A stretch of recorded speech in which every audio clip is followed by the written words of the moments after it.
Hello, ladies. So today we are going to talk about 5 lessons that I have learned on my journey from being an overweight emotional eater that was absolutely miserable to where I am today. Now, I'm not going to say my life is perfect. I'm not going to say that I've got everything figured out because that would be complete lies. I'm still learning every day. I'm still growing. I still have things that show up on the regular, that are still being in progress and tweaking and things of that nature. But I did learn some important things, and I want to share those with you today. And if you're at the beginning of your journey, sometimes all we just need is a little hope, and we just need to know there's other people that have been where we are and that they've gotten through it, and you can get through this too. So, the first thing that I would say is trust your inner greatness. So many of us feel ordinary, especially if you struggle with people pleasing or you've been outsourcing your happiness for a very long time to a bunch of other people. We can feel overwhelmed and we can feel doubt and we can feel like we're just nothing special about us. I'm just me, because that was one of the things that I used to say. Well, I'm just me. I actually used to leave messages, and my husband, when we were dating, I would say, "Hey, it's just me." And one day he said to me, do you realize that you say it's just me?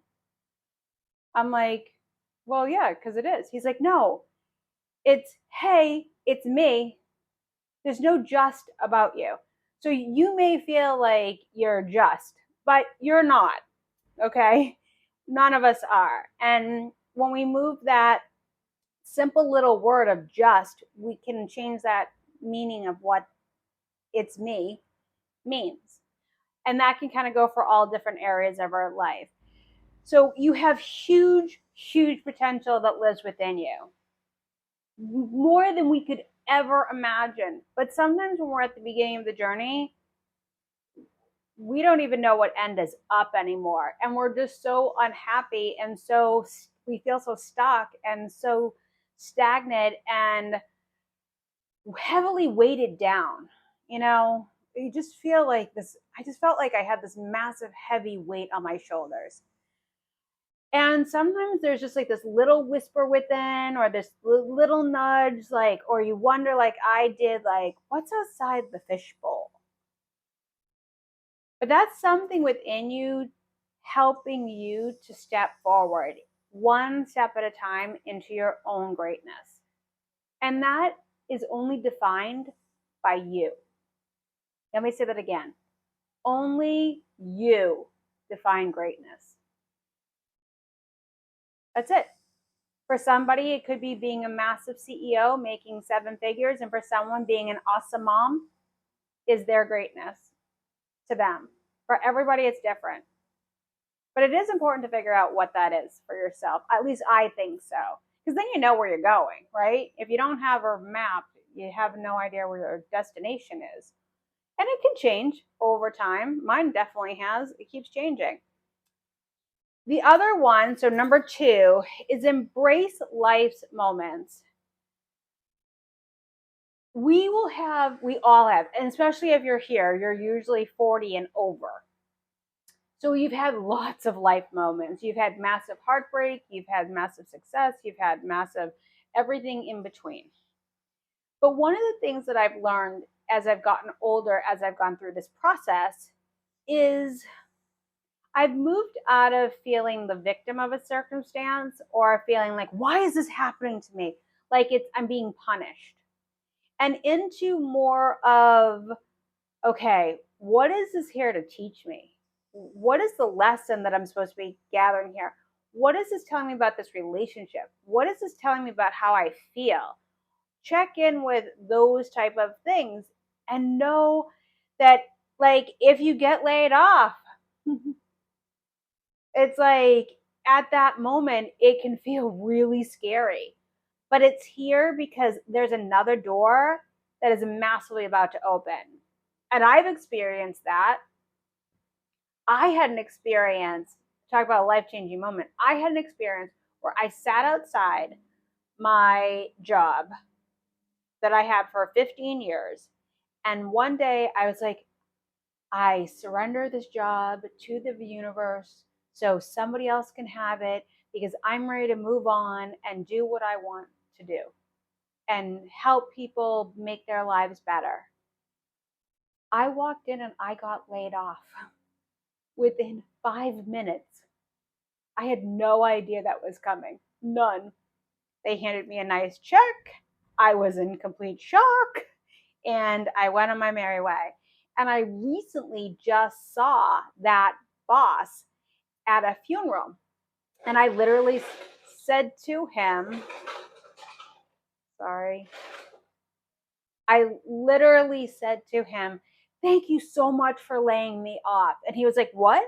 I said, I'm sure that was really hard for you, but I'm so grateful that you laid me off and you gave me that amount of money to help me move forward. And I am so much happier now because of it. So there was like something that was pretty massive and devastating to me that ended up being a huge gift because it gave me the opportunity to move out of being miserable in my job and finding that I never wanted to work for anybody ever again and find my true calling and do what I'm really passionate about. So that's number two. So when life happens, like they say, make lemonade out of it. And I understand there are some things that are devastating. And trust me, I have experienced some really massive, devastating things physically to my body that someone else has done to me and other things of that nature. So please understand. I understand the death of somebody is really traumatic and it's hard to make sense of it all, or a loss of a pet, or your loss of your job, or a loss of your home. And we can go through these moments where we are so overwhelmed by what's going on. But, maybe not in that moment, but once kind of everything settles, before you get too deep into sometimes the underbelly of that can kind of turn into a riptide and just keep pulling you under. If you're able to take a deep breath, get centered, get out in nature and kind of process that and ask whomever, universe, God, a higher power, something from outside of yourself to help guide you if you need it, to embrace those moments, please make sure that you give yourself that grace that you need during those time frames. It's super, super important. The other thing would be number three. So number three is ignore the doubters and the detractors. So one of the things it's really about, this is your life, your life, not my life, not their life, not their life, not their life, your life. And you have, one of the things that I've learned about this is like, think about like everybody and you're all on like the super highway and everybody's driving their own little vehicle of life. And if you're busy looking in their lane, what happens to your car? You drift into somebody else's lane and you could hit another car, or you could hit the guardrail because you're paying attention to what that person's doing or what they have or what you're missing in your life because you're too busy window shopping in somebody else's.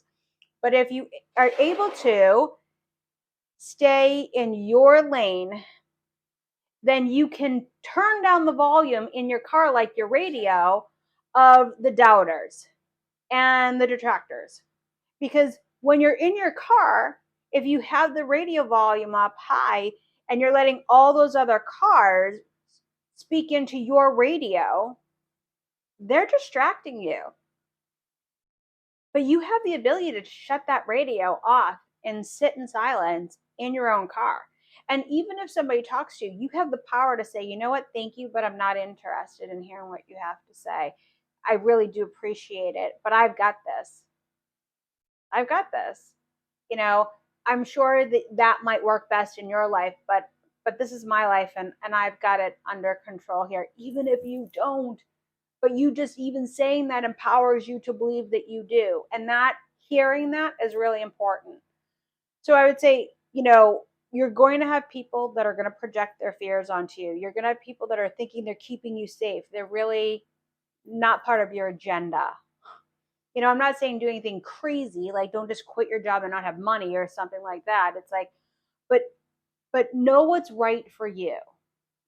Listen to your internal voice, not your ego, your real internal voice, and get centered with that. Um, and the more that you're able to get quiet, and the more that you're able to sit still and get in tune with all of your emotions and what's going on with you, the easier and easier it becomes to hear only your own voice and not the people that are the doubters, or the people that are trying to take away, or the people causing drama, and really get clear on is who do you really want in your life and who you don't. And you can remove friends, families, members, this spouses, this, that, the other thing. You can clean house. Trust me, I've done it. So you can do it. You can definitely do it. I always think about who are the Winnie Poohs of my life and who are the Eeyores of my life. I've cleaned out a lot of Eeyores. And I love me some Winnie the Poohs. So the next one is number 4, which is invest in self-growth. You can do this a lot of different ways. Again, you can do it through audiobooks, and there's so many different ones out there. But like I've said before, John Gordon, I think, does some of the best books out there for the very, very beginning stages of things. They're simple. You can listen to them with your kids. I know I've said this before. I think he does great ones. For me personally, I am not a Brave Brown person or some of the other ones out there. Uh, so, figure out what works for you, and what ones seem to help you rise up. And just be mindful, you're always best to really find books for your stage of where you're at. And a quick tip to help with this is if you go to ChatGPT and you put in the prompt, put in beginner books on mindset and personal growth, and it will give you a list. Check out those titles and see which ones resonate with you. The other thing that you can do is, if you have a little bit more money and resources and you want to go to the next level, I really highly recommend Mind Valley. Mind Valley was huge for me. I think it's like $350 for the year. You can buy it monthly, but their courses are amazing. Amazing. They helped me so much in the beginning of my journey. I can't recommend them enough. And what I love about them is that you can always redo a class over and over again. And you do it sometimes with a group of people. So you feel like you get to meet other people and build a community of like-minded people, which is really important. And number 5, stay committed to your path. Like I said before, I love Zig Ziglar. He is a pioneer in the world of personal development that I found in the very beginning. And he would talk about the 220 bus. And again, I know these kind of all tie together, but they're really important. Again, people are going to try to talk you off your 220 bus.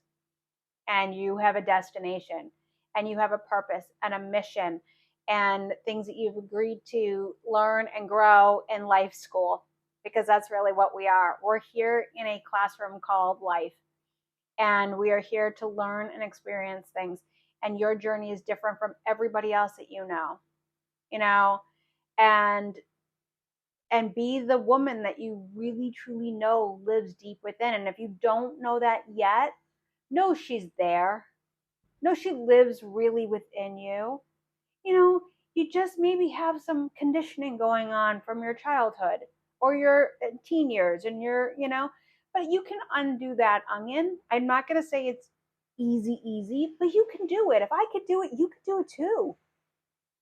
But just commit to the process of not being perfect, of just growth. Just think of yourself as an awesome little plant that you water every day, that you give sunshine to, that you do joyful things, that you figure out what makes you happy, and you just keep doing those things, and you just keep evolving. And all of a sudden, like, you're going to get to another spot and you're going to be like, wow, wait a second. I'm not doing this anymore, or I don't hang out with my friends anymore and drink wine and feel shitty afterwards or gossip about people.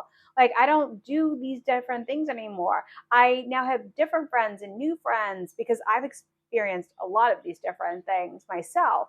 And more and more new people will come in as more and more people leave your path. And that is a big part of it. Just but know that you're not alone. That is the other thing that I'm going to say, maybe even as a bonus here, which would be number 6. You are not alone. And when we go through these journeys and we don't have a lot of people around us that are experiencing the same things that we're experiencing, we can feel like life is happening to us and we're the only ones going through this. And that could put us in a victim mindset. That could put us in the mindset of like, why does all this stuff happen to me? Like, why do I have a life where I've had to learn everything through challenges and hardships and like all of these different things? And I can tell you that one firsthand. And now I can answer it because there are some people here, and you, my friend, might be one of them, that you have to experience all that you've experienced, the good, the bad, the ugly, and the fiercely ugly, because you are going to help other people with it someday. Your mission here is to help inspire and transform and heal other people with what you have experienced. And you may not feel that right now, or you may feel just a slight twinge of that. But you are here experiencing all of this for a reason.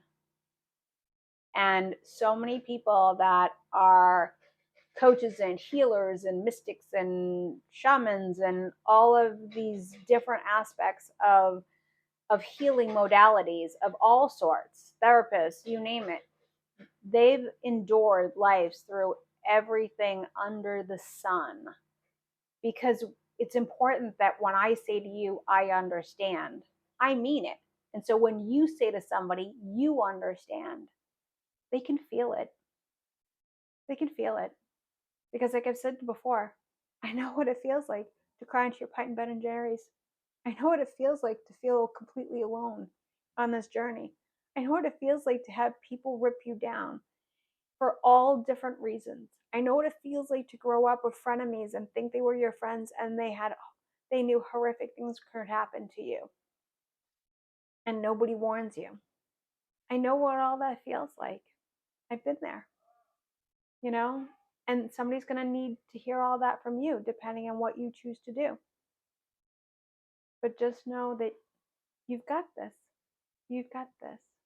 One step at a time. So have yourself a wonderful day and go out there and take your one baby step into your greatness. And now you have your 5 lessons with your 6 bonus. So I hope you have a great day. Be well.